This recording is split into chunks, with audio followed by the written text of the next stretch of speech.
It is a summation of more than 20 years of research on one subject, and that is, why do some people do so well in life while so many more do not? And the first thing let's talk about is the magic word. The experts call it the most important word as far as the results we get from life are concerned in this or any other language. And that word is attitude. It is our attitude toward life which will determine life's attitude toward us. Let's face the fact honestly that we shape our own lives, and the shapes of them will be determined by our attitudes. A person with a poor attitude toward learning, for example, isn't going to learn much until he changes his attitude. If we take the attitude that we cannot do something, we generally will not do it. An attitude of failure, and we're whipped before we start. So we know then that what we receive from life, what we accomplish or fail to accomplish, is due in large measure to our overall attitude. William James of Harvard University put it this way: "The greatest discovery of my generation is that human beings can alter their lives by altering their attitudes of mind."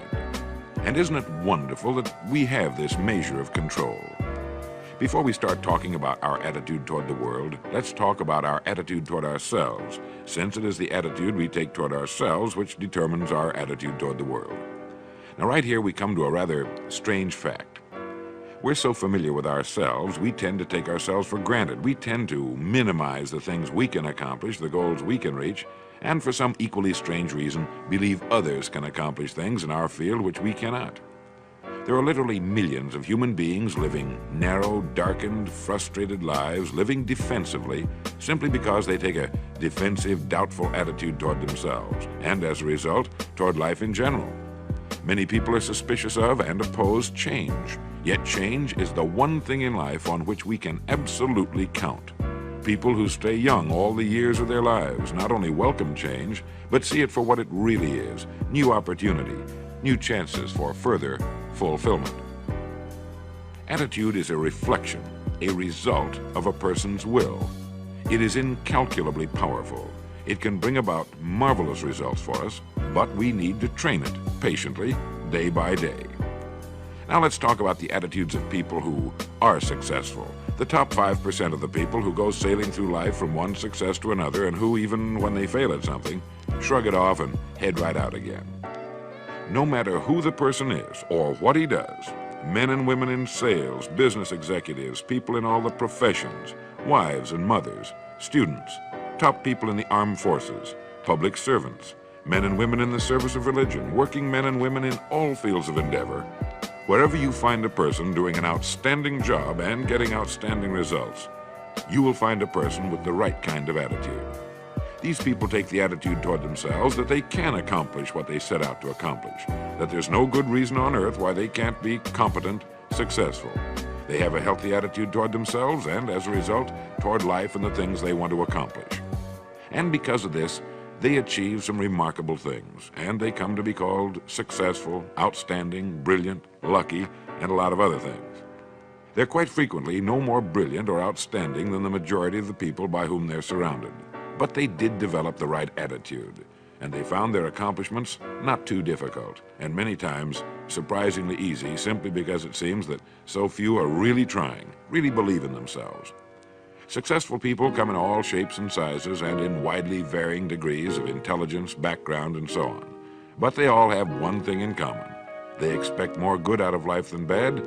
They expect to succeed more than they fail.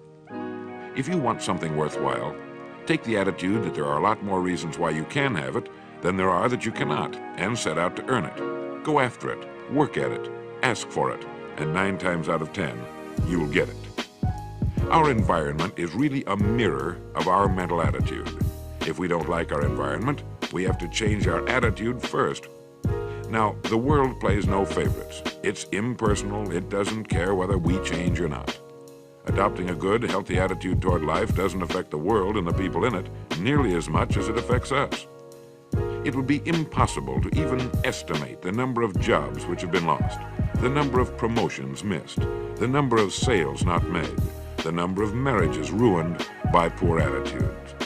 But you can number in the millions the jobs which are held but hated, the marriages which are tolerated but unhappy, all because of people who are waiting for the world and others to change toward them, instead of being big enough and wise enough to at least make a test which will prove beyond any shadow of a doubt where most or at least a big part of the trouble lies. Studies made of the lives of literally thousands of successful people have shown that they radiate confidence, assurance, they expect success, and they get success. You can spot these people by the way they walk, by the way they look and act. You can feel it about them when they enter a room. They may be short and fat, or tall and thin, or any combination in between, but they have about them the attitude of success. In the record Greener Pastures, I'll get into this next statement, but right now I want you to realize, if you don't already, that in 5 years or less, you can get right to the top of the work you're now doing. I know this, but the important question here is, do you know this? The minute you do know it, you'll have this right attitude I'm talking about. The easiest and most effective means of forming a good attitude habit is to begin to act as though you have a good, positive, expectant attitude toward life. That's right.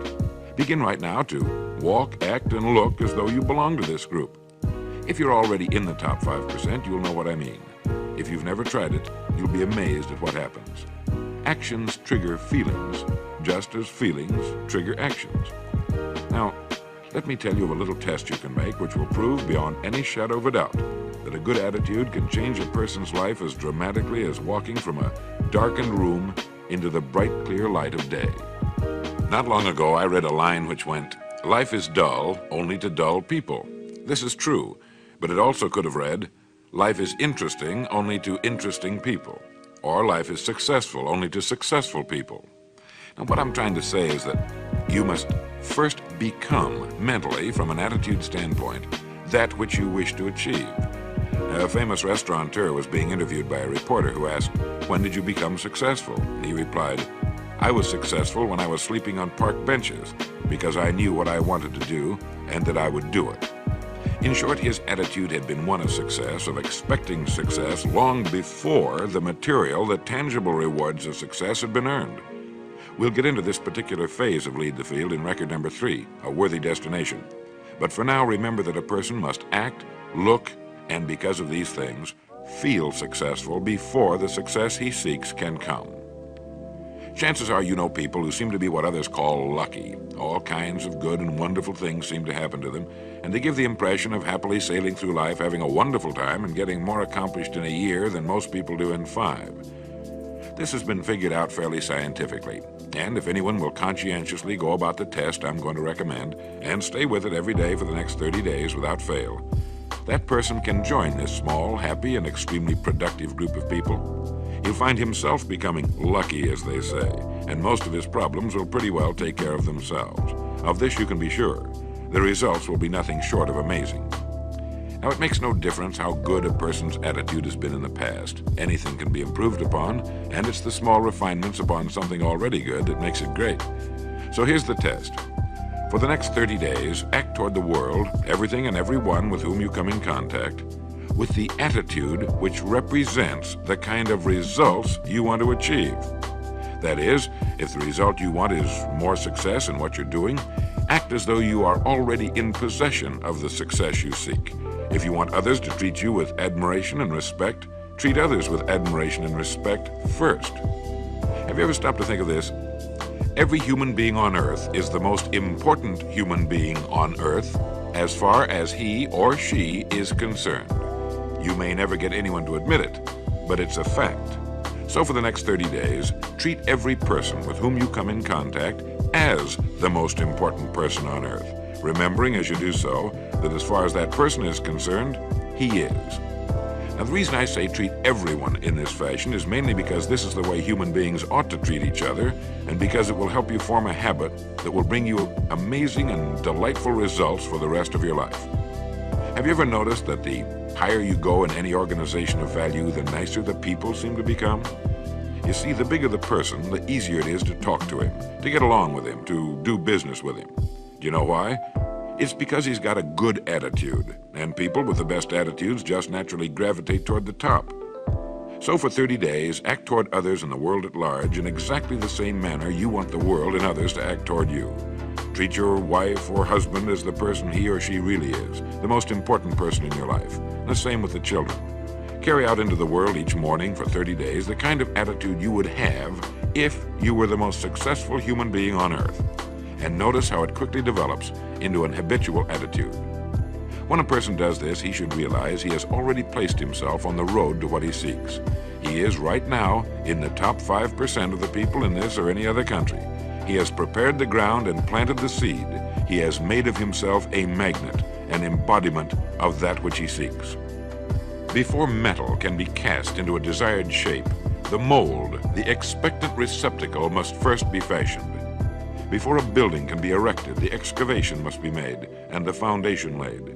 And before a person can achieve the kind of life he wants, he must become that kind of individual. He must think, act, talk, walk, and conduct himself in all of his affairs as would the person he wishes to become.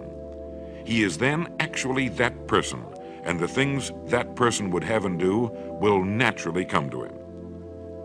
Almost immediately, a change will be noticed.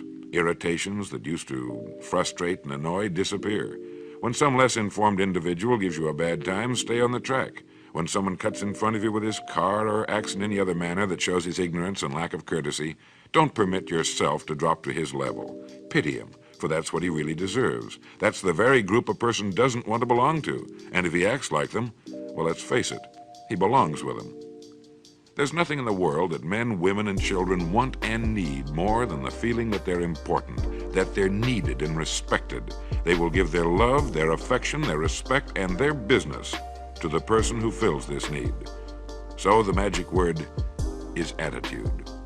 And in summing up, a few points to keep in mind. 1, it is our attitude at the beginning of a task which, more than anything else, will affect its successful outcome. 2, it is our attitude toward life which determines life's attitude toward us. 3, we are interdependent. It is impossible to succeed without others, and it is our attitude toward others which will determine their attitude toward us. 4, before a person can achieve the kind of life he wants, he must become that kind of individual. He must think, act, talk, walk, and conduct himself in all of his affairs as would the person he wishes to become. 5, the higher you go in any organization of value, the better will be the attitudes you'll find. 6, your mind can hold only one thought at a time, and since there's nothing at all to be gained by being negative, be positive. 7, the deepest craving of human beings is to be needed, to feel important, to be appreciated. Give it to them, and they'll return it to you. 8, look for the best in new ideas. As someone said, I've never met a person I couldn't learn something from. 9, don't waste valuable time broadcasting personal problems. It probably won't help you. It cannot help others. 10, don't talk about your health unless it's good. 11, radiate the attitude of well-being, of confidence, of a person who knows where he's going. This will inspire those around you, and you'll find good things will begin happening to you. And 12, lastly, for the next 30 days, treat everyone with whom you come in contact as the most important person on earth. If you'll do this for 30 days, you'll do it for the rest of your life. In the next recording, I'll talk to you about greener pastures. But now in closing, remember the words of Walter Dill Scott of Northwestern University. Success or failure in any undertaking is caused more by the mental attitude even than by mental capacities. Thank you.